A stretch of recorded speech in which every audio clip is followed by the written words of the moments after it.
వ్రతము ఒక రోజు కాదు జీవితమంతని, భోజనాలు బంధువుల సందడిగాదది.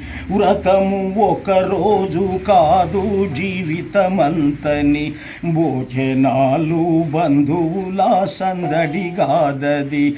స్వార్థ హోదాలు కానుకలు పరపతిగావు, ధర్మ సంపదల పుణ్యాల వ్రతమే ఇది. శ్రీ సత్యనారాయణ వ్రతమేదో చెబుతాను వినరండయా. శ్రీ సత్యనారాయణ. సత్యనారాయణ వ్రతం అంటే జీవితాంతము సత్య మార్గంలో నడవాలి. సత్య మార్గం అంటే ఏది? వేద మార్గము. ఆ వేద మార్గంలో ఉంటేనే ఆ సత్యనారాయణ అనే దేవునికి పరమేశ్వరుణ్య నారాయణన్య అనేకమైనటువంటి పేర్లు ఉన్నాయి. కాబట్టి సత్యనారాయణ వ్రతమని లోకంలో మానవులు ఎల్లరూ చేస్తారు.